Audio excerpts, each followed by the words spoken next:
Quarterback. Zeke who? Got in trouble. Everybody got sick. Sean Lee. It was basically the division on the line. 14-yard line. The I formation. Elliott. Got him off the field. Prescott wide open. Touchdown. Plays out Charlotte.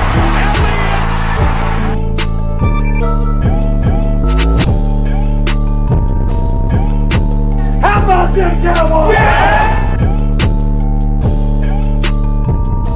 Hey, what's up, everybody? This is Marcus coming to you live from Memphis, Tennessee, the Bluff City Cowboy. Thank you for everybody who's watching right now. Thank you to everybody who's going to watch later on this evening. I appreciate all of your support, and I just want to get on here and talk about a few Cowboys topics. So, first of all, before I start, if you didn't get a chance, make sure you go back to my page and look at the video from Tuesday. Myself and Lambo did an episode of the Cowboy Zone, and we brought in the flag runner, Steven Cruz. He gave us a lot of information about what goes on the field, talking about if somebody wants to be a part of that on-field experience, how they can become a flag runner, and just all around Cowboy fan talk. We only expected the last 10 or 15 minutes. We ended up going 40 minutes with them. So thank you, Steven, for joining the show. We appreciate your support, and we look forward to having you come back again in the future. So as a part of that, Lambo and I talked a little bit after that interview, and we kind of got into the cornerback position and how many people we thought we would keep and what people we would keep. So after I watched the video, I said to everyone who was viewing that next week, Lambo and I would discuss the defensive line position, because as we talked about cornerbacks, everybody wanted to jump in the defensive line. So we kind of held off on that for now, but make sure you tune in next Thursday at 8 o'clock Central Standard Time for the Cowboy Zone, where we'll be talking about the defensive line position. Also, if you get a chance, next Tuesday on the Cowboy Zone, we have a major interview coming up. One of our favorite former Cowboy players, George Teague, will be joining the Cowboy Zone. If you guys are not familiar who George Teague is, if you remember back in 98, before T.O. played for the Cowboys, he played for the Niners and they played that game, and he kept running on the star in a disrespectful way. Well, George Teague was that safety who came out of nowhere and blasted him at the 50-yard line. So we're definitely going to ask about that story to find out what kind of led up to it, because I know as fans, there's a lot of stuff we don't get to see or hear behind the scenes, and hopefully George will reveal some of that to us. Also, and during the 9/11, he was the player who carried the flag on the field, and I know that was a proud moment for him. So we're going to get some behind the scenes and in the locker room, just kind of talking about that whole situation and why he was chosen to bring the flag out. And we're going to talk about a bunch of other stuff about him during his career. So next Tuesday, we got George Teague. Next Thursday, we got defensive line. We got a lot of stuff next week coming. So make sure you tune in to the Cowboy Zone Tuesday and Thursday to get all that information. So Before we get into the topic for tonight, I got a little bit of house cleaning that I have to do.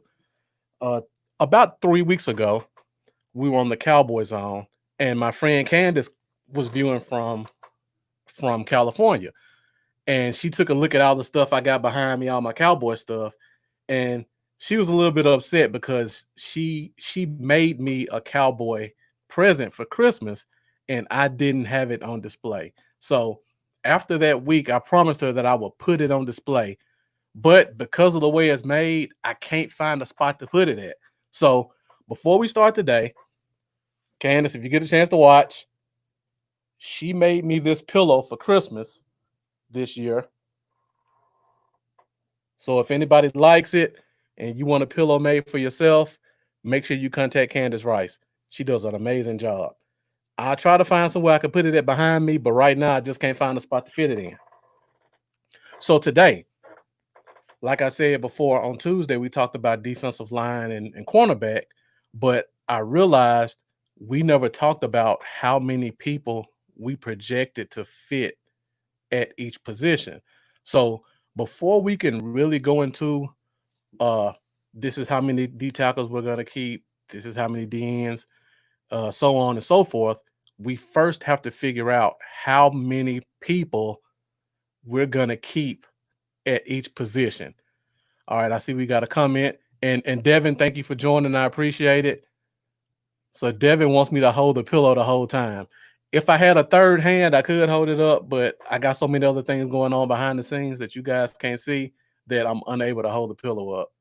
I wish I could like put it behind me and rest my head on it while I talk, but if I lean back, you won't be able to hear me as well. So I'm gonna work on that, and I figure it out. I got to make sure I get this pillow in the spotlight every time I go online. All right, so today we're gonna talk 53-man roster. We're gonna go offense, defense, special teams. Now, I'm not going to talk about any specific players, or I'll try not to, because we're going to do a bunch of different episodes over the next few weeks talking about who we're going to keep and who we're going to cut and who makes the practice squad. So today, I'm just going to take a few minutes to talk about how many people we're going to keep at each position. Now, if you guys want to throw some position talk in there, put it in the comments. I'll highlight it on the screen, and we can kind of go through it. Before I get started on that, let me know what you guys think about the border I made. I've been playing around with Photoshop a little bit more since I started doing this. So every week I'm trying to grow, and I'm trying to make this thing nicer because you guys take the time out to support me. So I want to make sure I take the time out to give you guys the best presentation I can give you. If you get a chance, you see the bottom right here. These are all my social media. Go find me on YouTube, Instagram, and Facebook. Everything's Bluff City Cowboys. I don't know why, but Bluff City Cowboys was taken on Twitter. So on Twitter, we're just Bluff Cowboys. So when you get a chance while we're doing this or after we do it, make sure you go to all of those social medias and follow us. All right, so let's get into it. The first position group I want to talk about is probably the easiest position group. And that position group is special teams. So with special teams, we only got 3 players. We got the kicker, we got the punter, we got the long snapper. We can actually talk about these positions because they won't change. Kicker, I know we signed Greg the Leg during the offseason, and we still have Kai Forbath from last year. I think that they may have a kicker competition, but just because of how much Greg Zuerlein was paid, I think it's just his position to lose. I don't think he's going anywhere. Punter, we're only going to keep 1 kicker, so that's 1 spot. At punter, we got a new special teams coach in Bones Fossil. He's worked magic in Oakland. He's worked magic in St. Louis, now Los Angeles. Hopefully he can work that magic again with the punter position. Right now, Chris Jones is the punter. He had 1 great season. We remember him from the big hit. We remember him from the fake punt where he ran it and got the first down. But in terms of punting and punt average, he's been at the league bottom. So we got to hope we can get some more production out of him. As of right now, we don't have another punter going in the count. So we're still going to keep one punter. Hopefully, we bring some competition in for him, and we'll see how that goes. And now the last special teams position, long snapper. This position has been the same for probably 20 years from right now, literally. Like, there's been one guy who's been our long snapper on kick and punt return for 20 years, and that's LP Ladisor. I don't know if you guys know him, but if you don't, make sure you look him up. I think after this year, he'll be the longest tenured Cowboy ever, and I believe he'll be hitting 21 years on the team. So if you don't know him, you need to get to know him because he's going to make history this year. It's rare that you have one guy doing kick, field goal, and punt long snapping, and that's just kind of his primary position. Usually teams will have a backup tight end or a ninth offensive lineman. But for a guy to build a career over 20 years doing one thing, just snapping the ball 8 feet, that's amazing. So these three positions are always going to be the same. We're only going to keep one of each. And that leaves us with 50 spots to fill of the 53-man roster. Before I go into the next position, offense, because I'm a football nerd, I had to do some research, had to do some homework because I thought we got 55 players this year instead of 53.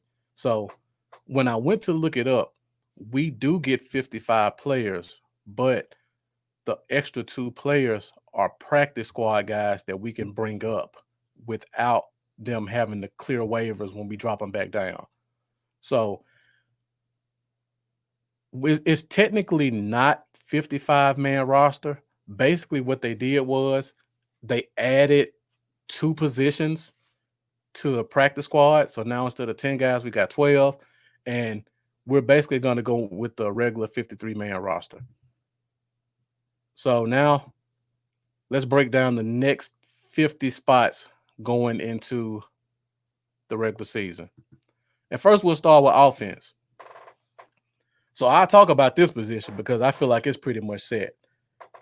At quarterback, I think we're going to carry 3 quarterbacks this year.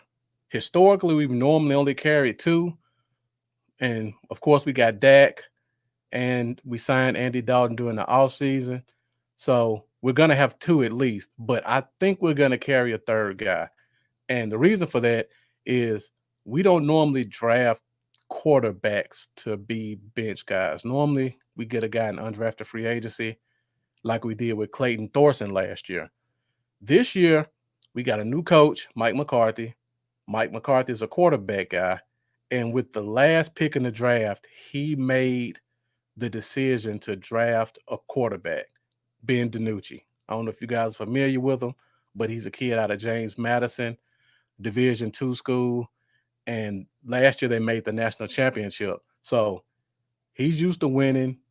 I don't know if you had a chance to watch footage on him, but he's mobile. He's got a strong arm. He's got a quick release. And it looks like he's a field general. So he has a lot of good traits, even though he came from a small school. The one thing I do like about him a lot is Mike McCarthy has been watching this kid since the 8th grade. So Mike McCarthy told a story. I tried to find the clip, but I couldn't. But Ben DiNucci played for his brother's 8th grade basketball team. And when he got to high school, he played basketball and football at quarterback. So because he was such a great athlete and his brother kind of put him on his radar, he's been watching his career since 9th grade, basically. And then he started off as a Pitt transfer. So he's not just a Division II kid. He actually started off Division I. He went to Pittsburgh, played there 2 years, and then he transferred over to James Madison. So I don't think we have a quarterback who our coach has known for at least 7 years. This is his first year, and he made the effort to draft a guy. I don't think he's gonna cut him and put him on the practice squad. Now I see Jeff made a comment, and Jeff says it's gonna be hard to keep that 3rd quarterback. I agree it's gonna be hard to keep that 3rd quarterback. And that's one of the things that made what I did right here so difficult is because in years past, that 53, we've already kind of known how many people we keep at what position. So in order for me to fit that third quarterback in, I had to trim one position down. And that was really difficult for me to do, especially once you go look at defense and see what I had to do there. And on offense moving forward. So I think our three quarterbacks are going to be Dak, Dalton, and DiNucci. The three Ds. Three Ds at QB. All right. So the next position. Now you mentioned it was hard for us to keep that third quarterback. This is a spot where I had to make a tough decision at, and that's at running back. So normally we keep three running backs. Last year we actually only kept two running backs. Um, I think in order to fit some more guys in, we have to keep two running backs again. So I think our two running backs are going to be Zeke and Pollard, of course.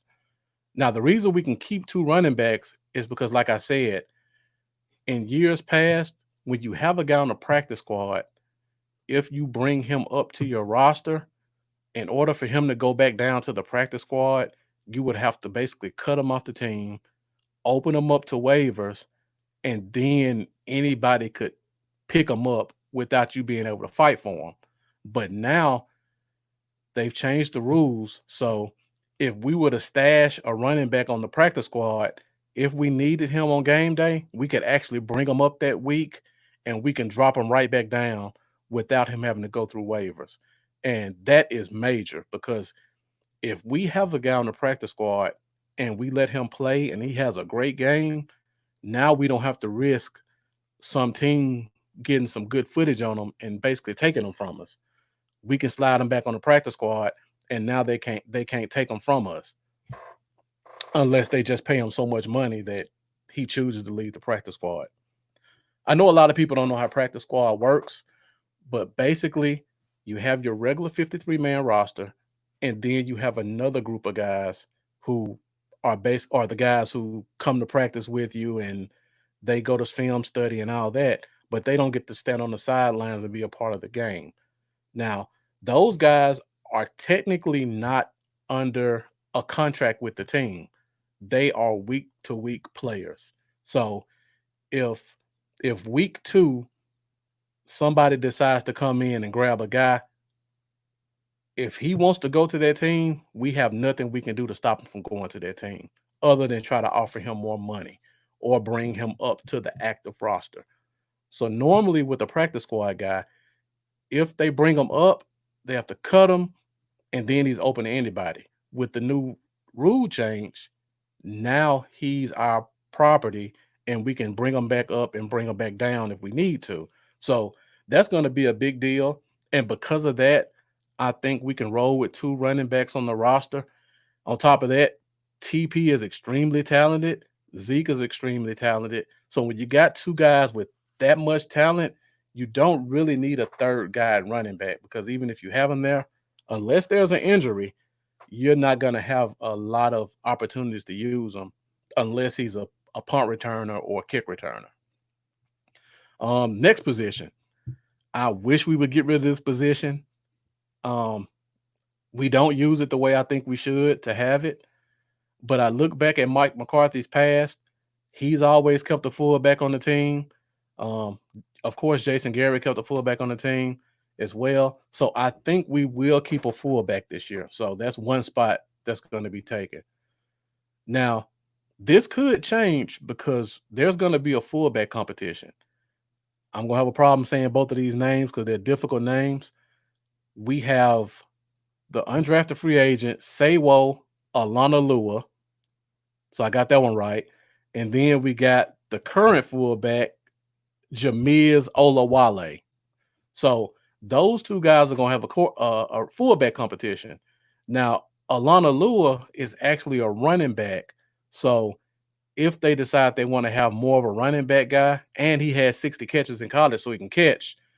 So if you want to have more of a big running back that you treat as a fullback sometimes, kind of like how we did Rod Smith in the past, then I think we'll put him in that fullback spot, and that'll essentially be our third running back.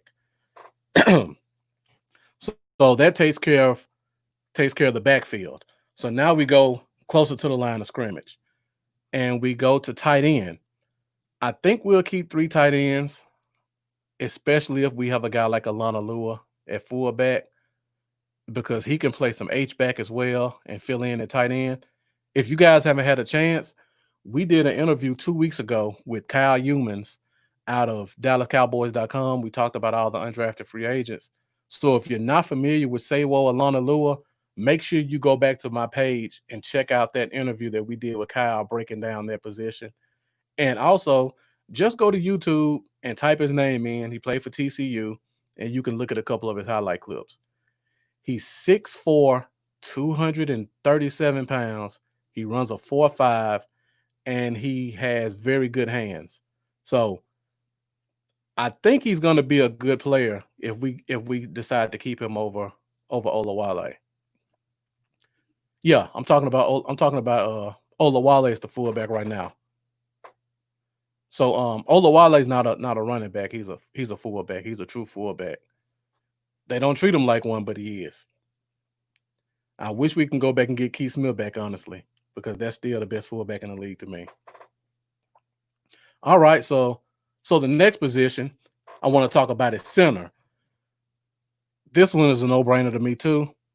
I think our 2 centers are going to be Joe Looney and Tyler Biadasz, Tyler Badass, the rookie we drafted this year. I know there's supposed to be a center competition, but I just feel like one of those 2 guys is going to take it. And that takes us to the guard position. Now, this one was actually hard because we got a lot of guards on the team. We got a lot of guys who play different positions. We got guys like Cam Irvin who plays center, guard, and tackle. We got Connor Williams who plays guard and tackle, and they're talking about him competing at center. Then we got the kid that we drafted 2 years ago, Connor McGovern, who plays center and guard. So I don't want to get into who I think is going to be part of this 4 right now. When we get to offensive line, talking about that in a couple of weeks, you guys are going to be shocked with who I say doesn't make the team. But I think we keep 4 guards and we keep 2 centers just because we got that flexibility. Oh, and I also forgot we got Mitch Hyatt, who plays guard and tackle. So now we go to the tackle position. Now, I kept 4 guys at tackle too, only because I think there's a guy they really like who could play guard or tackle. I don't want to say his name. Just make sure you tune in 3 weeks when we talk about offensive line. So I think he's going to be considered more of a tackle that can move in at guard more than a guard that can go outside. So, of course, we know the top 2, Lyle Collins and Tyron Smith. And I think Brandon Knight's going to be our swing tackle, but we have a 4th guy who I just think they like too much to risk losing him. And again, 3 weeks, we talk about offensive line. You guys will know who I'm going to put in these spots. So I think we keep 10 offensive linemen. Now Devin Looney's the center. I'm not going to say who I think the tackle is going to be, the 4th tackle. So now we get to the last offensive spot, and that's at wide receiver. Now, in years past, we've kept 6 or 7 wide receivers. I think that was because we didn't have a lot of talent at the position, and the game plan was to just basically throw a bunch of crap at the wall and see what stuck.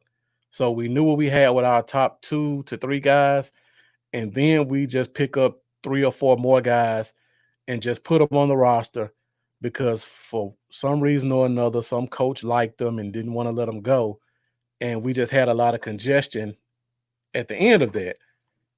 And just like Devin just said right now, this is the reason why we keeping 5 receivers. We got CeeDee Lamb in the 1st round. So now our number 1, number 2, and number 3 positions are completely sold up. And all of those guys can play inside and outside. So now we don't have to waste that spot on a guy who can only play the slot or that guy who's only a big body who can fill in outside like we've done in the past. So I think our top 3 are pretty much settled. Now, these last 2 positions, it's going to be a good competition for them. And some of the guys who will be competing for them are the undrafted guys. We got Aaron Park out of Rhode Island. We got Stephen Guidry out of Mississippi State, and then we got his name escapes me, but the big kid out of Texas A&M. And then you got the guys who've been here years past. You got Devin Smith still coming back. You got Cedric Wilson still coming back. Noah Brown still on the team. Who else we still got coming back? The big kid that we had last year who played special teams. So we got about 8 guys. And then we got John V. Johnson still, who was on the practice squad. So we got a bunch of guys who are going to be competing for these last 2 spots. And to me, the top 3 are so good. Whoever we keep at the bottom 2, outside of special teams, I don't think we'll need them much. So I think we're going to truly go with the most talented 2 guys. And thank you, Devin. I appreciate you filling in the spaces for me. Rogers out of Texas A&M. All right, so normally most teams keep more defensive guys than offensive guys. So they're going to keep 24 on offense, and I think they're going to keep 26 on defense. So now let's go to the defensive side. Talk about who we're going to keep there. All right, on defense, this one was the hardest one for me to figure out.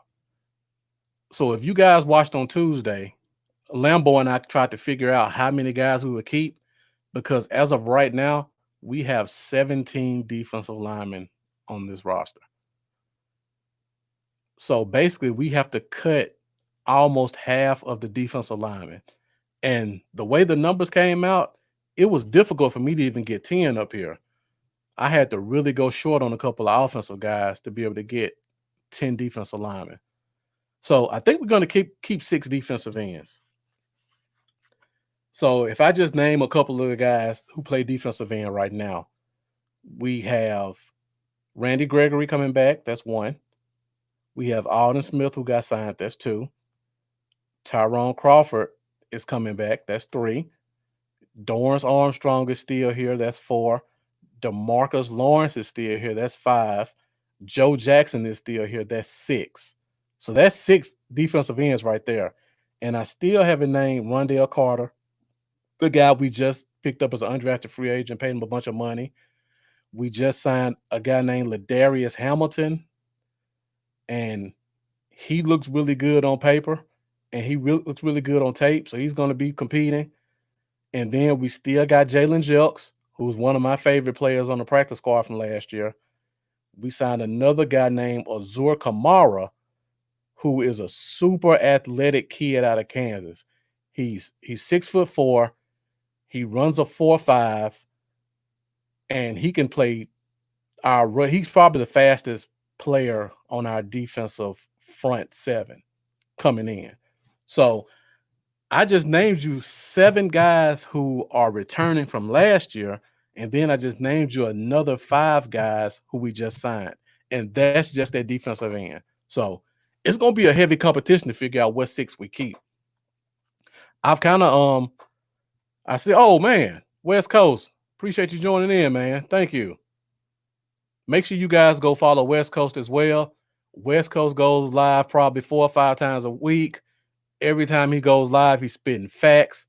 If you want to just follow some great content, I'm trying to get my screens to look like his, because everything he does is just A1.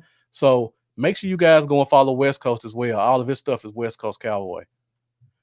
So I see you say you like him, West Coast. Which guy do you like? Because I named a bunch of guys, and I kind of caught your comment at the tail end. So we got a lot of defensive ends we got to go through. And you trying to get on the show today, or you trying to get on another time? Because you know all you got to do is say the word, man. You can hop on. So we got 6 defensive ends, and then we go to defensive tackle. So at defensive tackle, we've got the guy we just signed in Poe. We got Tristan Hill still. Oh yeah, Hamilton. Yeah, I like Hamilton a lot. I was talking to Kyle Yeomans last week about the undrafted free agents, and if you go watch his tape, Ladarius Hamilton is 6'2", 260, and he played defensive tackle in a 3-4 defense, and he still got 8.5 sacks. So if you guys know what 3-4 means as a defensive lineman, those are usually like your big 320-pound guys who are taking on double teams and getting clogged up. This kid played that position at 260 pounds, and he got 8 tackles at that position, which is unheard of for a 3-4 defensive lineman. So I'm really excited about seeing him get back to his natural position at defensive end. So going back to defensive tackle, we got Woods coming back. We just signed Poe. We just signed McCoy, and we got Tristan Hill. That's 4 guys right there. We still got to talk about Garrett Marino, undrafted free agent. Then I think we're going to sign another guy. So that's going to have us with about 6 D tackles on this team. So that's going to be a tough position. I know everybody wants to kick out Tristan Hill, but make sure you guys tune in next week so you can hear who I think are going to be the 4 defensive tackles taken or kept on the team. So next position, linebacker. Now, this one we could maybe trim down just because all the guys we have are so flexible at positions. But the problem with that, all the guys have question marks in terms of injuries. So Jalen hasn't had any issues, but, he did miss that first year. I think he's back, but you still want to be kind of aware of that. Then you got LVE, great linebacker, Pro Bowl linebacker in his first couple years, but he has injury concerns. Then you got Joe Thomas. Joe Thomas has had injury concerns. And then we got the kid, Luke Gifford, who is the linebacker who everybody liked last year in training camp and who showed some flashes during the regular season. He's always hurt. So I don't think we can keep 6 linebackers. I don't think we can keep 5 linebackers just because we have so many injury concerns. All right, so I see West Coast wants me to talk about Hill.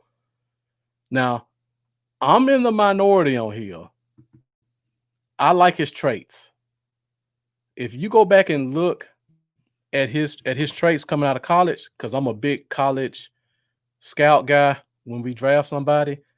If you look at his traits, he's 6'3", he's 308. If you compare his combine numbers to Ndamukong Suh, they're almost identical.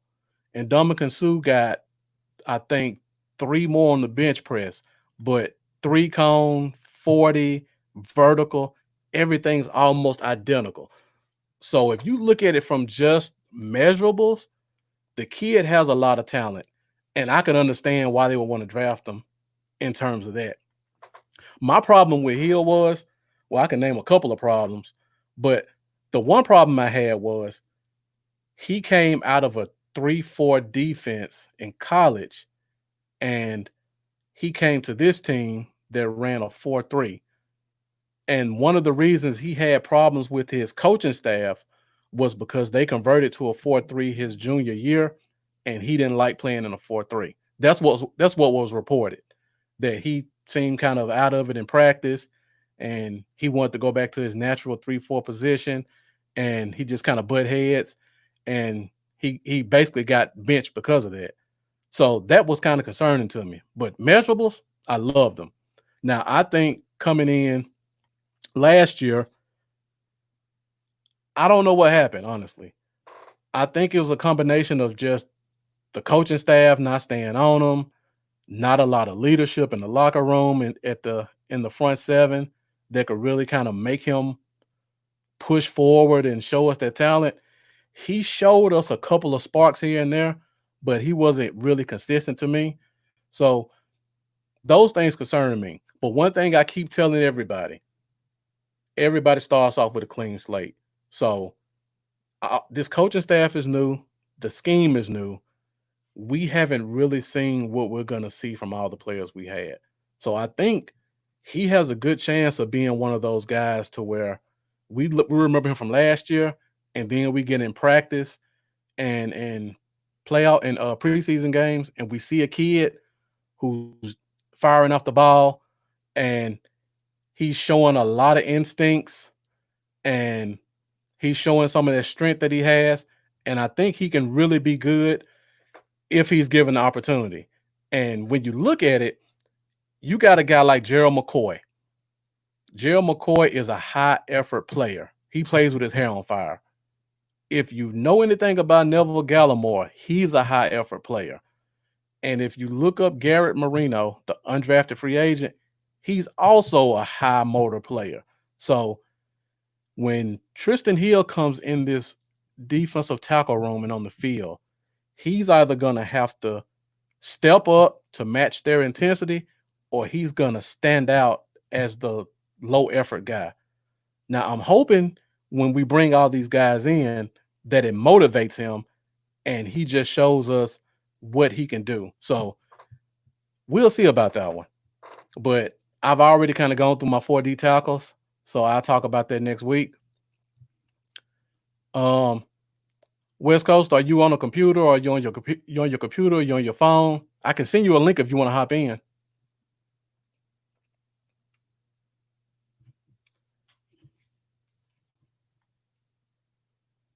Actually, West Coast, in order to put you in, I would have to send you a link for you to log in on. So if you can hit me up on Facebook and get in my messenger, I can send you the link and then I can bring you in. All right. Well, if you wanna send me your number in Messenger, I can send you the link and then I can bring you in if you want to get on and talk about Hill. Because I know Hill has a lot of haters, and I know you know a lot about him. So if you want to come on here and give us some facts that some of us may not know, I don't mind bringing you in so you can talk about it.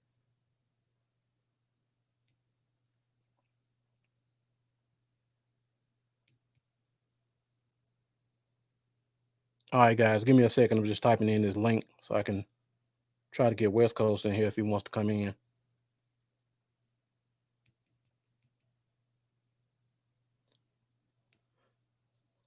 So while I do this, let's get some comments in there to talk about some of these positions I brought up before and tell me if you agree or disagree with how many people I think we're going to keep. Because I know as Cowboy fans, we all kind of have an idea of everybody on this team. So you all kind of know who you think we're going to keep and who you think we're going to cut. So you already pretty much would know at certain positions who you think we're going to keep and how many people you think we're going to keep. All right, if I can get West Coast in, I'll bring them in.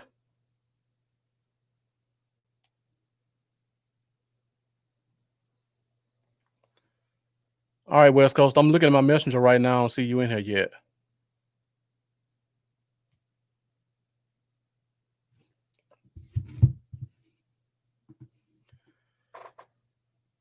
All right, so now we got back at linebacker again. I think we're keeping the 6 guys we've had all off season. I don't think we're gonna bring another guy in. We still got Francis Bernard, the undrafted free agent, who I love as a player.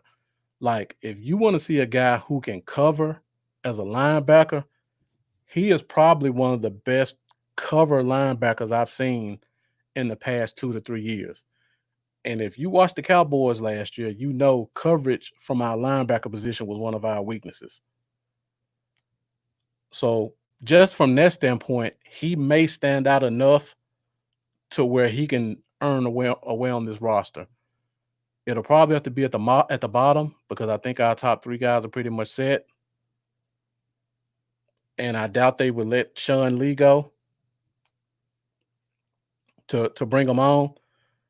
But I really like Francis Bernard, and I got to figure out how to get him in this 53. So I tell you right now, I don't have Bernard in my 53, but I'm trying to figure out a way to get him in here. I know I can't get 7. I know I can't get 7 linebackers, so I got to figure out who I can cut to bring them in. Give me a second, guys. I got to send this message.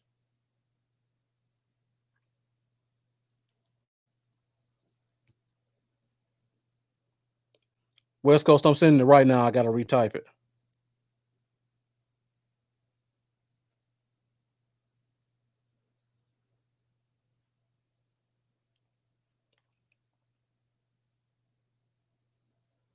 All right, West Coast, I just sent you the link. So once you click on that link, I see you pop in at the bottom, and I can bring you right in. All right, so now I'll move on to cornerback. So I've already went through the cornerbacks last week. I made a video. If you guys want to go check that out, I made that last Monday where I named who I thought would be the top 6 corners that we keep. As of right now, I'm sticking to my list. I got a lot of pushback because I said Jordan Lewis wouldn't make the top 6. As of right now, I'm still standing with it just because of the numbers game. So if you guys think you can change my mind on that, feel free to try. I still think we're going 6 corners. So now we get to my last spot at safety. And I think we're going to go with 4 safeties. Normally in the past, we go 5 and 5, but because of all the position flexibility we have at cornerback of guys who can play safety, I think we go with 4 safeties because we got Reggie Robinson, who can possibly play safety. Darryl Worley's played safety. And then a lot of people talked about Chidobe Awuzie playing safety as well. So I think we got a lot of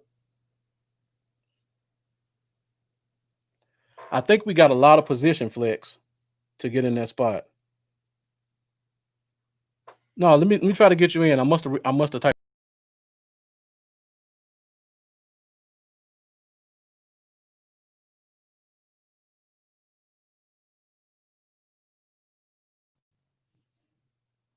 I did all that, knocked myself out. All right, West Coast, let me try it one more time.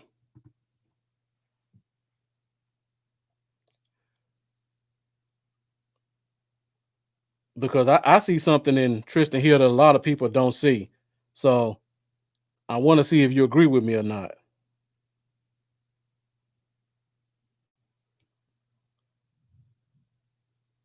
But the ball is in his court on whether or not he makes this team.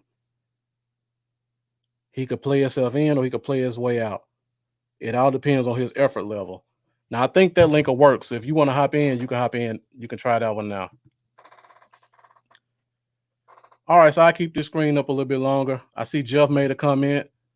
So, Jeff, you agree with me, 4 safeties? Now, I'll go ahead and talk about safety position because I know people love Luther Kirk, but I think Luther Kirk would be a practice squad guy. I don't know if he'll make our top 4. I think Darian Thompson is going to stay at their 4th safety spot because I think he has that position flexibility. He can play free safety and strong safety, and he can also play good on special teams. All right, I see West Coast just hopped in. Let me bring him in real quick. All right, West Coast, you got the stuff up? Yes, sir. I got you. Hey, what's going on? Shoot, man, nothing. First off, man, I can hear loving it. First off, man, I want to tell you, I'm loving the show, man. Like, really? I'm loving the show, man. The fact that one of the things I love, man, is like, you know, I've been blogging Friday since like 2015, right? Right. I've been following day one almost. Right. I love the fact that like the guys who are getting into it, you guys are taking the professionalism side and the I guess the format, the nice, you know, the way your show looks. That's what I'm saying. Like how professional the equipment. Like, man, like honestly, I didn't realize how important that type of stuff was until like year 3. You know what I'm saying? So what I appreciate is when I see guys like yourself with your titles and you know what I'm saying, your stuff all nice and pictures and man, that's dope, man. Like that's dope, man. That's what I just want to let you know I love. But just I appreciate that. Oh, before you talk, if you guys think my stuff looks nice, make sure you go to West Coast Cowboy and check him out because he's the godfather of this thing. Our stuff looks okay, but we don't have all the graphics and the soundboard and all that kind of stuff and the green screen. So if you really want to see what we all trying to get to, go check out West Coast and the content. Content is second to none. All right, man. Go ahead. I appreciate it. Floor is yours. All right. So about Tristan Hill, this is my thing about Tristan Hill, and this is what I kind of think is kind of went on with Tristan Hill. Last year, we kind of anointed him in a room as the guy, as the alpha, as the new, not necessarily the alpha dog, but the new dog that's supposed to be coming into the locker room. Yeah, and we did that when we drafted him at 58. Huh? He was our de facto first round pick, so they had to praise him like a first rounder. Exactly. So they gave him all the love. Now the issue that they really had is you dropped him in a defensive room with real alpha dogs. So I think when we dropped him in that room, we didn't really have like a sponsor or an older player that could be like responsible for him and could take him up under his wing. Because D-Law don't really count because they don't play the same position. Yeah. You know what I'm saying? So it's like they have similar meetings, but at some point the D tackles go this way and the D ends go this way. So it's like he went into a room where like you had my boy, Antoine Woods, that's the homie. I got mad loves for Antoine Woods, but I mean all the other defensive tackles, they were basically on the same level. But I mean, I say this to say this. The number one thing I think that Tristan Hill got going for him is freaking Gerald McCoy and DeAndre Poe, or however he says his name. Yeah. He actually has people outside of the coach that can show you the right way to do things, And I think with Tristan Hill, he was so like, you got to like think about this. If you really go look, if technique is not a part of your foundation of why you're a good player, you're going to need a player to show you how to have better technique, or you're going to have a really, really good dedicated coach. Now, if you were this past year, even though Marinelli brought him in, Marinelli kind of got demoted halfway through the season when they made Chris Richard the defensive coordinator. You know what I'm saying? I talk about that all the time. So it's like you had a bunch of it makes me wonder how much time was Marinelli really spending with this kid that he just fell in love with. Remember, he said he fell in love with him in a hotel room when they spent the weekend together on his 21st birthday, looking over football plays and stuff like that. So he didn't. I don't think he really had that. So the only thing that he was going off was just his natural, just rawness. And his natural rawness was not good enough at the beginning of the season. It was not. And if you go look at his film, Tristan Hill is a quintessential guy where he came in and he literally got better the more he played.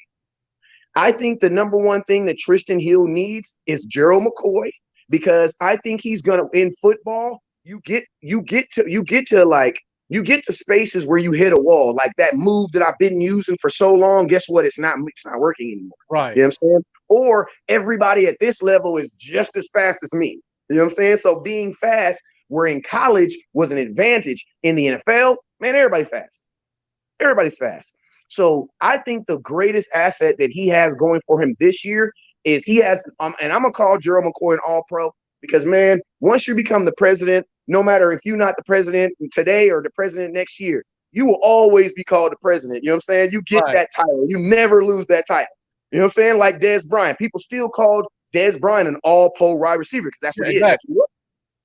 That's what he was. You know what I'm saying? So it's like you have a guy in front of you, Gerald McCoy. Like, people sleep on Gerald McCoy. Gerald McCoy was Aaron Donald before Aaron Donald. Right. You know what I'm saying? Now, he didn't get 1,000 sacks like Aaron Donald because that's just like some freak of nature stuff. But when you say stopping the run, and to be honest with you, my D tackle's number one job is to stop the run. If you can get sacks, that's extra. You know what I'm saying? Yeah. That's an extra. But my D tackle, my number one thing, and even my boy D-Law said, West Coast, we sacked the quarterback on our way, stopping the run. You know what I'm saying? Everything is revolved around stopping the run. So it's like the one thing I like about what I was going to say, my boy McCoy, I think he's going to help him tremendously. And I think that's going to help. I think that's going to help Hill more than any coach, because Tristan Hill, his biggest thing, man, when I seen on film, his biggest thing that I seen from him last year when he was playing. Hold up real quick. The biggest thing I see with Tristan Hill last year is that he didn't get, at the point of attack, he couldn't get much push. You know, he Yeah. couldn't get much push. Now, we want our D tackles big, but we don't want them like overly sloppy. You still want strength. So like the perfect combination is Gerald McCoy. Like Gerald McCoy is what you want Tristan Hill to eventually turn into. Yeah. You know, because he's a big guy who has that speed and he uses that speed to his advantage. You know what I'm saying? So I just, when you probably I haven't even really talked about Tristan Hill as much as I should be talking about him. But man, that was just a phenomenal point what you made about him, as far as him working himself in. But it's gonna be kind of crazy though, because with 15 coaches getting fired, man, nobody really has like an ally. Like nobody has an ally that can like be like, yo, I just need like 6 more weeks with him. Don't cut him this week. You know what I'm saying? You can't do that. And I was gonna make this point. We got like 11 defensive ends, and that's gonna be a hard cut to make. And and we have a lot of flexibility at defensive end because Alden Smith is 287. He could probably play 3 technique. We don't know, but he's strong and he's got the size. Tyrone Crawford to me is not a defensive end. He needs to play. He's built like a defensive tackle. He's built like a defensive tackle. So if you put him back in his natural spot at the 3 tech, now you just added another guy who could be in front of Tristan Hill. And the clock is going to be ticking once camp starts. I know we like him, and I know he's going to have some guys to tutor him. But if you got all these guys in front of him who come in and show skill, it's going to be hard for them to make a spot to keep him on the roster. Yeah, but you know what happened though, bro? You know what happened though? Let me tell you what happened. A guy like Antoine Woods or a guy who is playing at his level, but they maybe don't have on a contract, will get cut. Because at the end of the day, it's like that pick 58 is gonna warrant you to give him one more year, and at least to give him through this year. Now I'm gonna be honest with you. What I'm really hoping what Coach McCarthy says is that he comes in and he's like, look, ain't no favoritism, ain't nothing. I don't care if you got drafted this year or last year. If you ain't good, you ain't making this team. If we get into a situation like that, man, I'm falling in love with my new head coach, and some of your favorite players ain't going to be on this team. You got to look. I've been telling people since 2017. Huh? Not only do you got to look at the Coach McCarthy, you got to look at Jim Tomsula, because he's a no-nonsense coach. And he likes fiery guys. He likes high-effort guys. And I feel like once we get in camp and all these guys are high-motor guys and they come in with good technique, I feel like he's going to get pushed out. But we got to see. Right now, he's right there on the border. I know Garrett Marino can't push him out, but that kid is just such a high-motor guy that the coach might just look at those two and be like, I know I can't keep Marino, but why would I give Hill a spot and he's not going to give me that Marino effort? I think they could play it to his disadvantage. Yeah, I mean,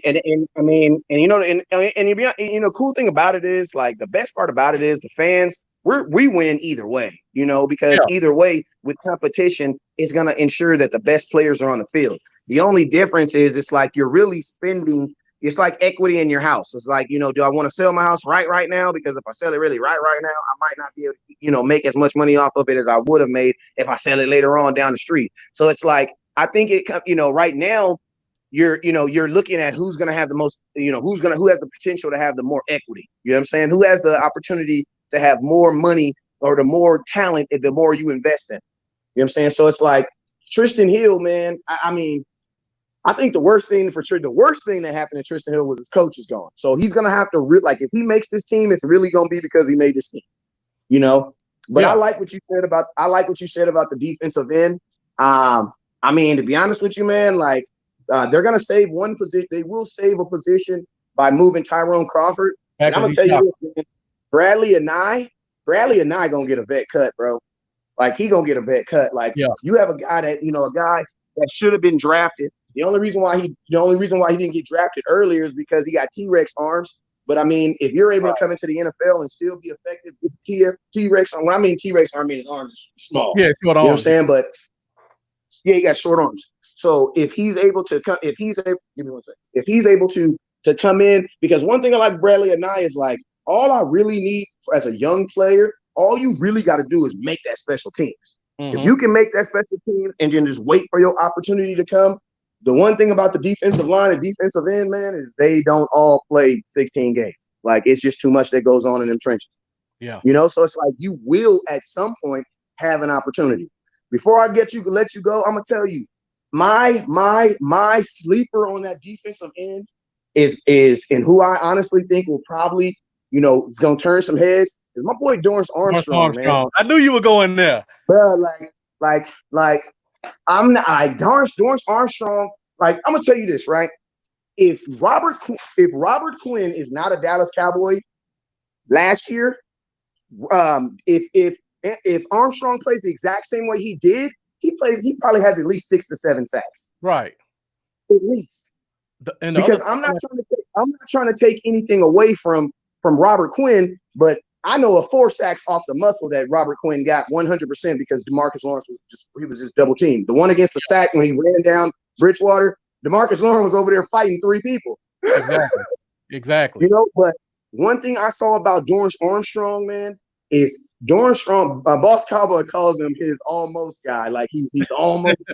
Now that's what Boss calls him. But like, there's several times on film where it's like he almost got him. He almost got him. The quarterback was just this quick, or he just almost got it. You know, and it's like next year, I'm hoping that he's training and he's putting on whatever he needs to put on, and them almostes are going to turn into grabs. Right. Now, the other thing I like about Armstrong that people who didn't watch him in college don't know, he played a 3-4 stand-up linebacker in college, and he got 9 sacks at that position. And Connor Williams, who was considered the top 5 tackle in college, that was the only guy who got a sack against Connor Williams. So wore him out. If we go to this multiple defense like they talk about, he's already got a leg up on some of these defensive ends because he's already got proven footage playing 3-4 outside linebacker. Well, some of these guys, even like D-Law, they got to go talk to somebody to teach them how to stand up. So if we get in camp and they start to stand up and some of these guys look awkward, he's going to already have that advantage because he knows what he's doing. Yeah, and I'm going to tell you this. The thing about camp that a lot of people don't know is in camp, you're only going like 80%. You're like, they're not going 100%, you know? So there's actually a really good chance that Dorrance could actually look better than some of those guys. You know what I'm saying? And it's like, why? Because when you have good technique and you have explosiveness and you're going up against a bunch of guys who aren't going 100%, you're going to look good. Like you're going to stand out. So it's like, you know, I look for Dorrance Armstrong to get every player that plays the opposite side of DeMarcus Lawrence always gets 7 sacks. That's just what they do. Randy Gregory got 6.5. Freaking David Irving got 7 sacks twice. You know, that's just what they do. Got 5.5. Yeah, Tyrone Crawford got 5.5 sacks. Like, bro, if you play on the opposite side of D-Law, you're gonna get sacks. You know what I'm saying? As long as you take advantage of it, you're gonna get sacks. So with that, man, and what the Cowboys have invested, man, I could easily, you know, I've been telling folks right now, I'm thinking the kid gonna get at least 6 to 7 sacks on that right end. You know, that's what I think. Because my thing is this, and I believe the Cowboys believe it too. Because if you believe so much in Aldon Smith, why you only sign him to a 1-year deal? Right. Because you got to think like this: if Aldon Smith overplays, then guess what? You just advertise them to the whole NFL for free for $4 million. And then guess what? If he underplays, then you just wasted whatever amount of money you just wasted. So if you're betting on a player and you think he's going to be good, especially at that position, sign him 2-3 years, like so you don't have to come back to it. Yeah. But I honestly think that the Cowboys have a lot of faith in Dorrance Armstrong because think about this: Dorrance Armstrong, low key, has been playing since his rookie season. He has, but been. You get what I mean? Like he's the only, like he's been playing. You just don't see him out there. You know what I'm saying? But he's been playing. They've been putting him in rotation and getting him like 3 snaps here, 4 snaps here. You know, so I just feel like Dorrance Armstrong. I mean, DeMarcus Lawrence is going to command double team, and when he commands double team, I want to know who is going to be the Steph Curry and make a bunch of open shots. Yeah, like because that's how football is just like basketball. You can only have the even amount of numbers on the field. So if I'm pressuring this guy and he can't do it, then guess what? That means somebody's wide open. Who's taking advantage of it? Robert Quinn did it last year. Robert Quinn took Yep. full advantage of it last year. You're right. You know, so and I'm hoping Dorrance Armstrong get over there and do that thing again. You know, but my last thing I was gonna say about tell you about about linebacker. Shoot, man, I'm gonna be honest. I'm equally cautious about linebacker. I am too. The reason being, man, I'm gonna tell you, because sometimes the Cowboys we will drink our own Kool-Aid, man. Like, we'll know that we weak in the position of something, and we just won't do nothing about it because we just assume that, like, man, like you drinking your own Kool-Aid if you honestly think LVE ain't never gonna get hurt again. Especially from that injury. Like, come on, man. Like, come on, man. Like, I know I love him. I got his jersey. Because sometimes that wishing will turn into almost like, like you thinking it's gonna happen. But you would have thought, right? With LVE coming back, they would have at least drafted a linebacker, right? We didn't even draft a linebacker. West Coast, I really like Francis Bernard, especially in pass coverage. Yep. Now, in run coverage, you talked about T-Rex arm. He has the T-Rex arm. And he only weighs about 38. And I've seen him get kind of pushed around in the trenches. But when you put that kid in space and tell him to carry a tight end, or you cover this area and don't let anybody catch anything, looks like a safety out there. Yeah, he does. And I'm gonna tell you, man, this is the thing about this new NFL, man. You not really, unless you like, it's hard to find these Ray Lewis linebackers that can cover the run really, really well and still rock the run back. Most of these guys are built to like do one of the two because of their college system. You know what I'm saying? Like, LVE, he's more, his college system will beget him, covering a lot of passes. So that's why he's kind of built the way he is. Where these other running backs, these other linebackers are built, to more or less stop the run. What I'm hoping, man, honestly, is that these defensive these defensive tackles do their job. So my linebackers ain't even got to tackle. Like, I don't want my linebackers having 15, 16 tackles. That's not, you play ball, that ain't a good thing. No, not at all. Like, that's what I want. I want to get Go ahead. No, not at all. I don't want that. Yeah, I don't want LVE because, like, my thing is this: Sean Lee led us in tackles how many years? And my thing is this: how many years did that benefit us? I don't need my linebacker. I don't need my linebacker lead me in tackles no more, man. Because them necks and them shoulders ain't made like that. And I love Jalen Smith. He's a sponsor of my page. But I'm gonna tell you this, man: it's a sad day in America if Jalen Smith is your healthiest linebacker. That's all I'm gonna say. Yeah. I kind of brought that up when I was trying to get you on. That's feel me? That's a sad day in America. That injury, he has nothing to play with. You feel me? Yeah. It ain't nothing to play with. It ain't nothing to play with. And to be honest with you, it's like Jalen Smith, technically, you're good now, Jordan. Technically, this year should be his first real year of like non-injury symptoms of anything. Like, this should technically be his first real year. So let's see. I'm very curious to see what we get. Hey, before I get out of here, man, I want to ask you a position that's not very talked about, that a lot of people aren't talking about, and I want to know what are your thoughts on that guard position, man? Okay. Guard on the Connor Williams and Connor McGowan. Well, I think Connor Williams is a tackle. I watched him play a lot in college. I don't care if his arms are short. He looked great in college as a tackle. I wouldn't want him as my starting tackle, but I think he's good enough to be a swing guy. I watched a lot of Connor McGovern. I thought Connor McGovern was a better center than guard, but if he's my starting guard, I can live with it because he's a strong kid and he knows how to play the position well. People forget Joe Looney played guard. He didn't play center a lot before he came here. Joe Looney played guard with Tennessee and the Niners. He played center here almost out of necessity because we signed him and I can't think of the guy's name, but we signed both of those guys and Travis Frederick got hurt and that guy got hurt. I can't think. Redmond? No, not Redmond. This was before Redmond. Was it Bell? No, it was it wasn't Bell.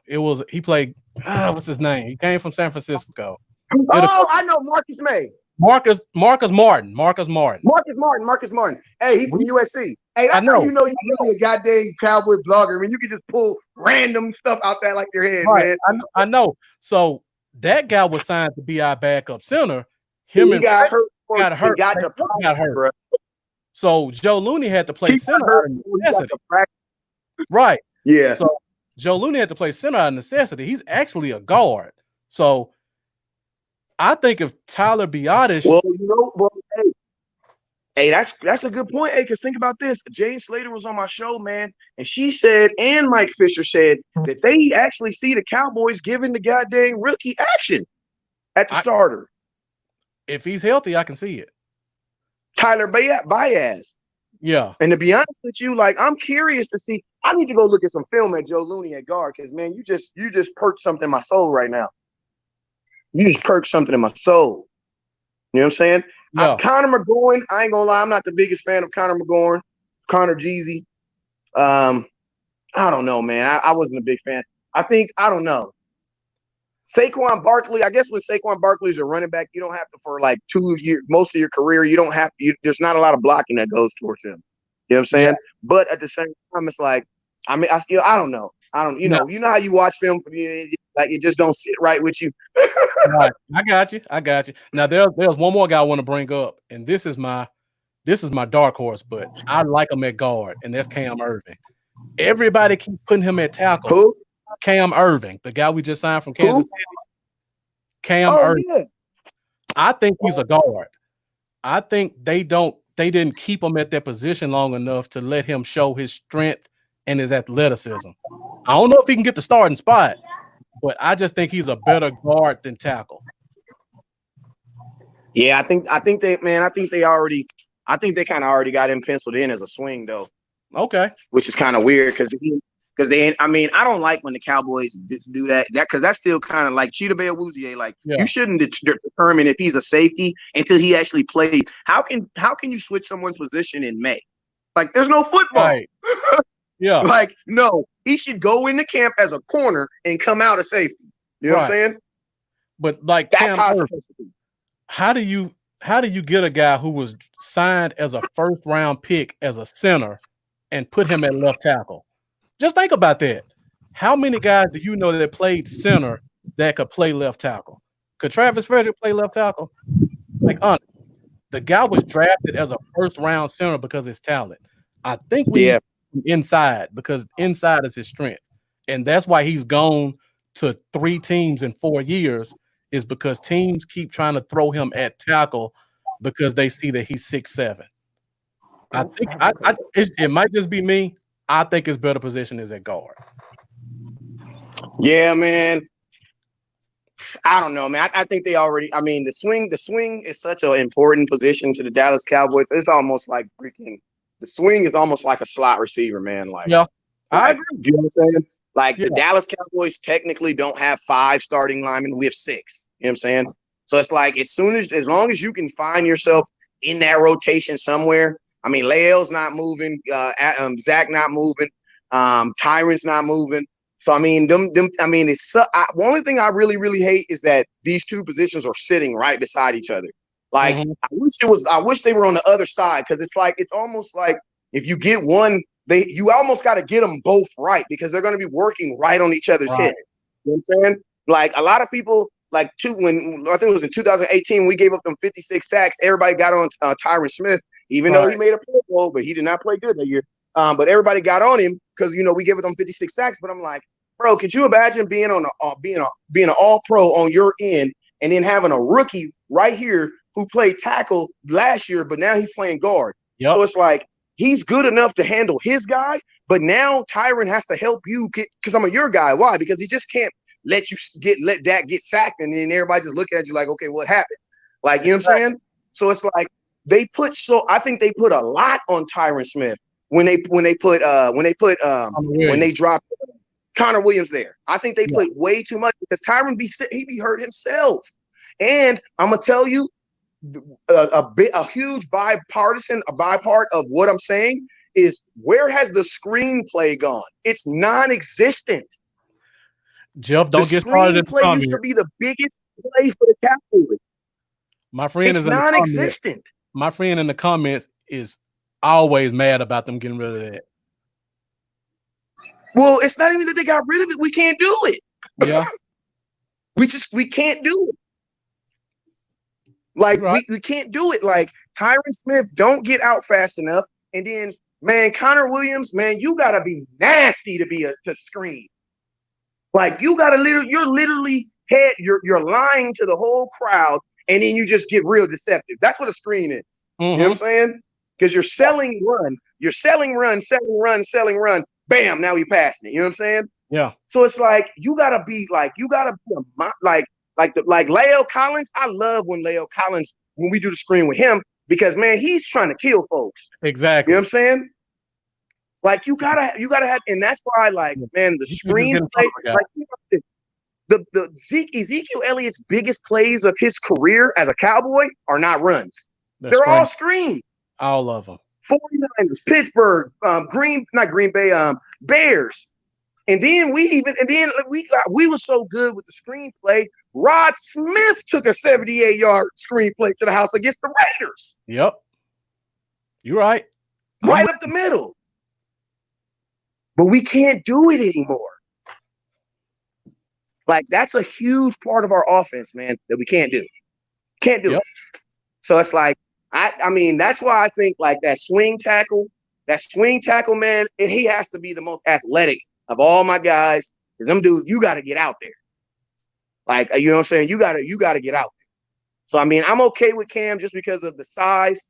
But, I mean, I see what you mean. The only thing I want the Cowboys to do is just let everybody go into camp and figure out their positions there. Like, don't get set in now in May that somebody will play something. Because if you get in camp and you're like, oh, no, this isn't going to work, then is somebody going to have the balls to switch it back? You know what I'm saying? Exactly. I agree. And what coach is going to admit that they were wrong? Yeah, especially coming in as a new coach. And then think about this, man. Brett Maher was missing. Brett Maher missed so many kicks that you can't even say that he was not a part of tearing down our season last year. You can't even say, like, I will fight anybody in the square. And think about this. It took the Dallas Cowboys all the way to after the Chicago Bears game to fire him. You talking about a team that will not admit they were wrong. Exactly. I'm with you. Waited almost till week 12. But hey, man, get me on the show again, man. I got one before you. I got one better for you. We kept Byron Jones at safety for 3 years, and he goes to corner. And he's a Pro Bowler. People don't want to admit they're wrong. Yeah.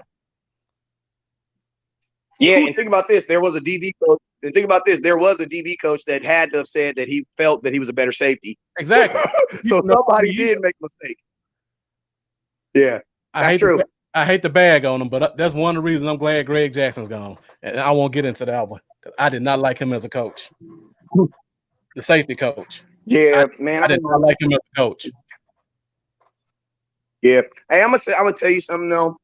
I'll give every coach in Dallas a little bit, because I honestly think a lot of times Jerry Jones just like tears everything up and then just like looks at you to be able to fix it. Like, and I think a lot of times, like, man, I mean, as much as I was preaching for Chris Richard to lose his job, because I made a video about it and everything, it wasn't working. You know what I'm saying? When one DB is not doing his job, okay, it might be him. But when all my DBs aren't turning their head, bro, that's you. Exactly.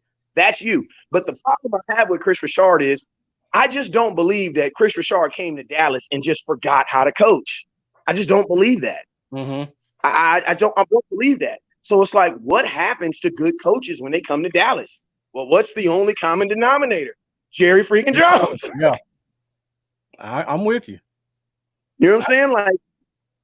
Like these guys aren't coming to Dallas and forgetting how to coach. Even Jason Garrett. Jason Garrett had a job in 3 days. Ron Marinelli got fired, had a job in like a week. Yep. So the NFL recognizes that these dudes know what they're talking about. But what's the common denominator? Jerry Jones. I'm with you. So it's like sometimes I'll be thinking, man, you know, do you really have control over what you want to do? Or is Jerry Jones saying, okay, I'm going to give you these group of guys and you pick the best one you want out of them. You know what I'm saying? Yeah. Where some organizations are telling you, hey, you can pick your guys. Go ahead, B-Dub. I was just gonna say, well, the draft was one indicator that I think we may see a little bit more change than years past. Because you could definitely see there was a stamp from the coaching staff on who we took and where we took them at. So I'm hoping that's a sign of things to come in terms of letting these guys coach the way they need to coach. Yeah. And I'm gonna tell you something else, man. This Dak Prescott deal really gonna show you something too, man, because I would think that Coach McCarthy, regardless of what the number is, would be pushing like, bruh, get this stuff, get this done. You are not about to sabotage my first year as Dallas Cowboy coach. Like that's really like I have my measuring stick out. When that decision is made, that's when I will be measuring Coach McCarthy. You know, his nads. That's why I would determine how big of balls he really had. Mm-hmm. Because at some point, because I'm gonna tell you, the one thing I defend Jason Garrett, but one thing I can't defend about him is at some point, Jason, you knew we weren't a good team and you should have took over. Exactly. You should have said, like, let me take over or let me go. Or let me and guess what? And guess what? I was gonna call you by your real Marcus. I'm gonna tell you this, right? That's what I go by. I'm good. You know what? I'm gonna tell you something too. What's real is this: in leadership, sometimes you got to do that in life. Dak is doing it. Yep. Jason, why you didn't do it? Right. Like, and that's what I said about Jason Garrett. I said I think the worst thing that Jason Garrett did is last year he let it go on. At some point, bro, Jerry, you're gonna fire me anyway. Exactly. You're gonna fire me anyway. What do I have to lose? I'm playing with house money. Thank you. You're gonna fire me anyway. So what do I have to lose?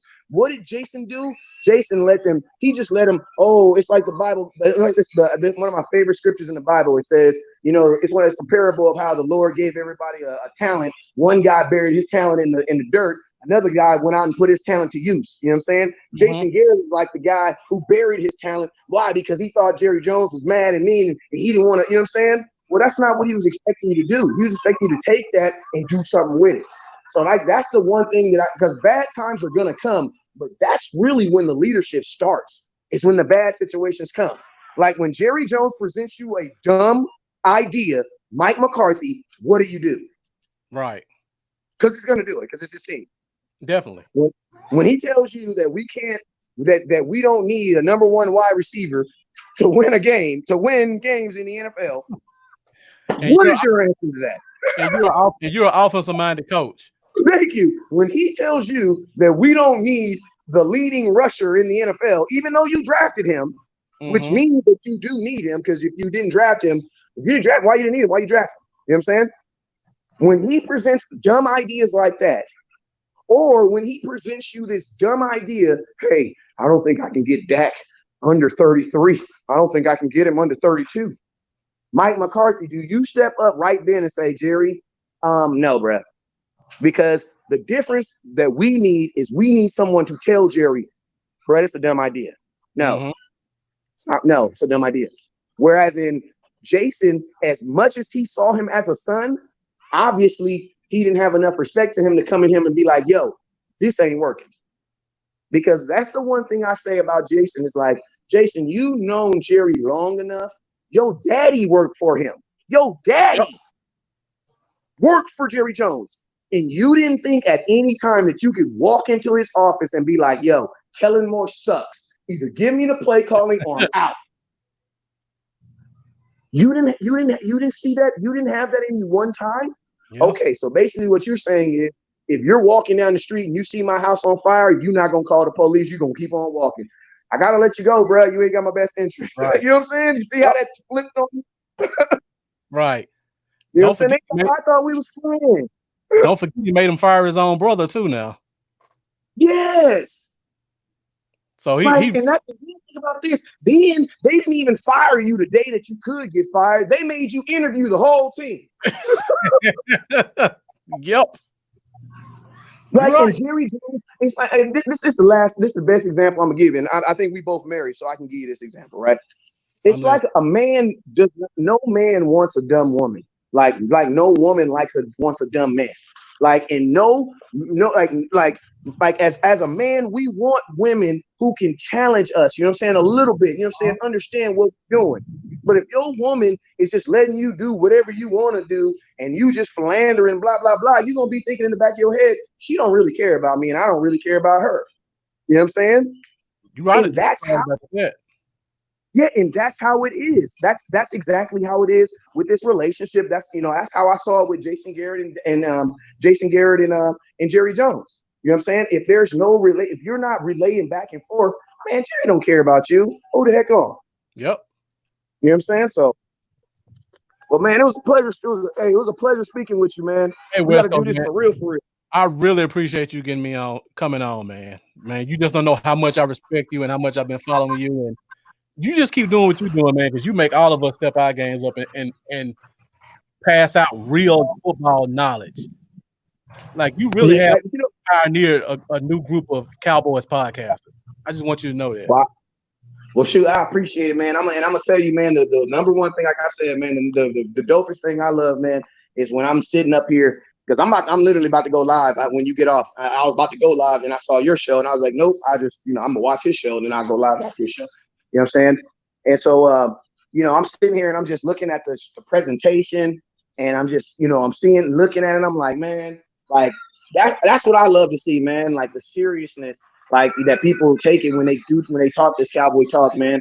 And one thing the Cowboy Nation is big enough to support all of us. So, exactly. The Dallas Cowboys have 8 million registered fans on Facebook. You know what I'm saying? So it's like it is an endless supply of Cowboy fans. Exactly. So it's like there's definitely enough room for all of us. So, man, just continue to do what you do. I'm gonna have you on you didn't have me on my show, so I mean on yours. So as a courtesy, for sure, I'm having you on mine. And let's talk some Cowboy talk at some point, man. All right, man. Are you planning to go on the camp this year? I am going to camp. I just broke the news to my lady that it's going to be in Dallas. So, I will be traveling out there I'll go out there for like at least a week. But I got to wait though and find out if they're going to let us see something or not, because camp is already kind of tricky. You know what I'm saying? Like in Cali, there's only so much they can do. You know what I'm saying? Because there's they basically practice in California at a high school. You know what I'm saying? It's like a high school connected to a golf course. Right. In Dallas, Frisco, you can control everything. You know what I'm saying? Like you can literally control who walks onto the premises. Right. You really can't control that in California. The Star is almost like its own city in itself. Bruh, it is. And you know what's crazy? Everybody called Jerry Jones crazy for building that. But in times like this, do you know that they could literally live at the Star? Because they could just move the whole team into the hotel next door. Right. And they would never have to leave the Star. Right. And walk to an indoor practice facility. You're right about that. Yeah, they would never have to leave the Star. But yeah, I plan on trying to get over the camp. Man, it's kind of cutting out now.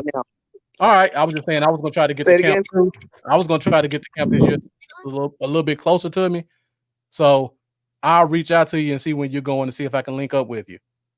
Oh, well, I guess I just lost West Coast, but if you guys get a chance, make sure you go check West Coast out, because this guy really knows his stuff. He spits a lot of facts, and his presentation is first class. So before I go, I had a couple of questions and comments put on the side. I want to try to go over those before I leave out. So I see if Terry, you still there, I saw you put a couple of comments, and you were talking about when West Coast said the guys go 80% at camp, and you said the guys are trying to make it or be going 120. That is true. On top of that, we got a lot of tackles that are trying to make this team. So it won't be easy for these defensive ends to just blow by people. They won't go against Tyron Smith all the time. They're going to be going against guys who are trying to make this team. And I see, Rudd, you put another comment up, and you said they can't sign a troubled player that's been on the shelf for years to a multi-year deal. Now, I agree with you to an extent. You can sign a guy to a multi-year deal if you structure it right. If you go look at the deal that Aldon Smith has right now, his contract has 0 guarantees. As of today, June 4th, 2020, the Cowboys haven't paid Aldon Smith a penny. He doesn't get his first dollar from the team until he steps foot on the practice practice field. After that, he gets paid if he makes it to preseason, and then he gets paid for every game he plays. So if you could have structured a deal like that to go over 2 years or 3 years, you can sign a guy like that to multiple years because he's not costing you any money. He almost doesn't cost you a roster spot. So guys like that, you always want to try to get them to sign as long as you can. It's probably actually him and his people are the reason they didn't sign the multiple years. If you go back and look, Dallas has had a lot of history with signing trouble guys and getting production out of them, actually more times than not. And I'll take you back to the linebacker out of Alabama. The name escapes me right now, but he was sitting at home. He was drinking lean, and he was getting in trouble. He almost got banned from his own home state of Alabama, and he came to Dallas, and he had 2 amazing seasons. And it actually cost them a lot more money the second year because they didn't go ahead and sign him to an extended non-guaranteed deal for multiple years. Jeff, if you still there, I know you know his name. When I'm in the middle of it, names kind of escape me sometimes, and that's one of those names I can't think of. Let me see if we got any more. Artrice Parker, thank you again for joining us. I appreciate your support. I know you've been pretty consistent lately. And Debbie, thank you as always. We appreciate your support. Lambo told me you had a lot of influence in us choosing the Cowboys own name. So we're actually getting our shirts made right now. And Lambo will be reaching out to you to get you one of those Cowboys own shirts. Rolando McClain, thank you, Jeff. Yeah, when Rolando McClain came to this team, he was almost out of the league. And we just signed him to a deal, almost the same kind of deal we signed for Alden Smith. He came in and became the starter at middle linebacker and was destroying people left and right. And then because of him playing so well, it cost us almost $5 million to re-sign him the next year. And we pretty much lost that money because once he got paid, he went back to the same stuff he did before. So if you can get a guy like that signed for multiple years, that actually incentivizes them to keep playing well because they want to keep getting those paychecks. Okay, I see Debbie put a comment. We were talking about Jason Garrett. Yeah, he got whooped last year. And just like Wesco said, if you know this is going to be your last year, we all knew it was going to be his last year. He should have went in the locker room and told Jerry that you let me do this how I want to do it, or you get rid of me a year early. Because I don't think there was a fan who watched the Cowboys play who thought Jason Garrett would be on this team in 2020. So if you know he's not going to be there, why would you take a back seat and take all this blame for stuff that you don't even have control over? All right, let me go through and see if we got any more comments. Okay, I see Jeff agrees with me with the safeties. I didn't get to really go through that. But yeah, as of right now, I got to go look at Kirk some more, but I think these are going to be our 4 safeties. And they could swing a guy out there, but you never know. Okay, let me see if we got any more comments in here. And while I do that, let me go ahead and put this last screen up for you guys who joined us late. I went through the full 53-man roster, and I gave a breakdown of how many people we would keep at each position, because over the next few weeks, we're going to do position talk where we actually name the guys that we think are going to fill all of these spots. So if you came in late, this is kind of my breakdown of how many guys I think we keep at each position. I see I've gone an hour and a half. Again, thanks to West Coast. I appreciate him coming on and talking with us. So I'm going to keep this up for another minute. As I go through the list, if anybody has any comments about if they think we're not going to keep this many at a spot or we should keep more at this spot, let me know while I read through this. So again, to recap, at quarterback, I think we're keeping 3. We all know who they are: Dak, Dalton, and DiNucci. Running back, I think we're only keeping 2. That's going to be Tony Pollard, Ezekiel Elliott. Fullback, we're only keeping one. There's going to be a competition there, so it's still up in there who that could be. Tight end, I think we're keeping 3. Blake Jarwin's guaranteed. Blake Bell's guaranteed. That third tight end spot is up for grabs. Before I move on to the offensive line, there's a tight end named Charlie T. I'm not going to try to pronounce his last name. It's like Tamanapia, I believe.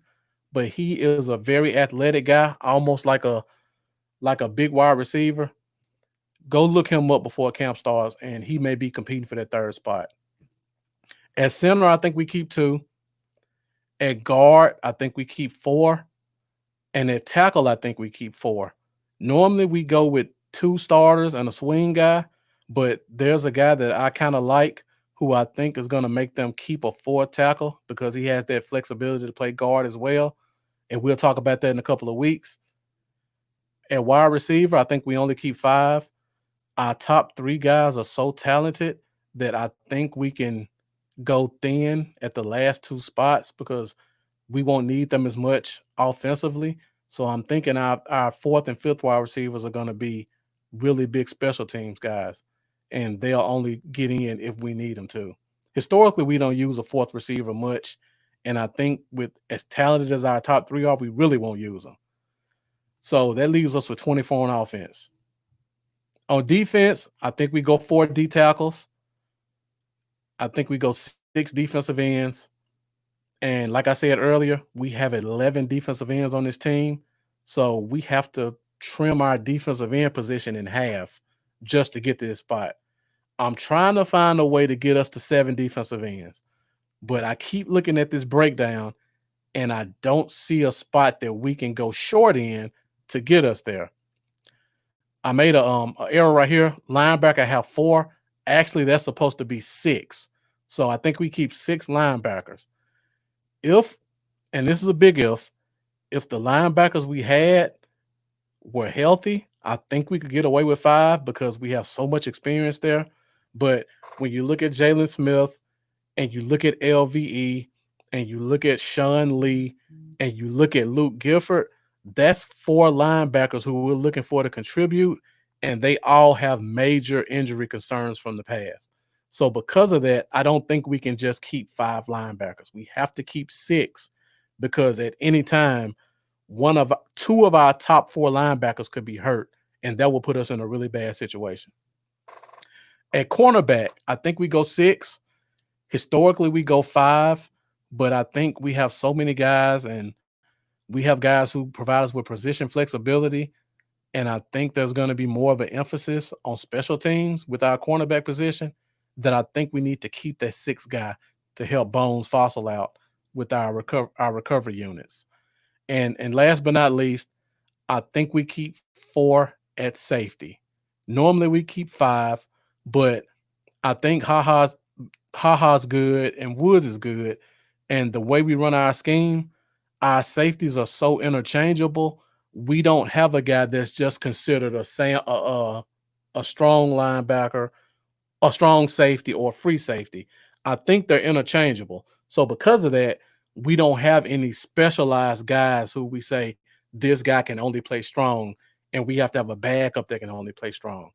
I think everybody we have can play strong and free. So because of that, it's so flexible, we don't have to keep that 5th safety. And if we had to get a 5th safety, we could easily pull a guy from corner and throw him back there. All right, so I think that's it. This is my 53-man roster breakdown.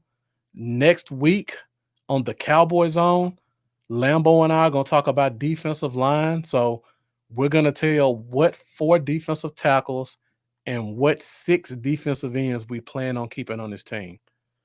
So, again, I appreciate you guys supporting me. Still new to this thing. I've only been doing it a month, but I really enjoy it. I hope you guys enjoy it as well. Make sure you take a look at the screen at the bottom. I have all my social media down here. So make sure you go find me on YouTube, find me on Instagram, find me on Facebook, Bluff City Cowboys. Also, make sure you go to Twitter. And if you type in Bluff City Cowboys, send that guy a message and tell him to give it to me because all my stuff is Bluff City Cowboys except for Twitter. So if you need to find me on Twitter, just look up Bluff Cowboys. Again, this is Marcus coming to you from Memphis, Tennessee, Bluff City Cowboys, and we'll see you next week.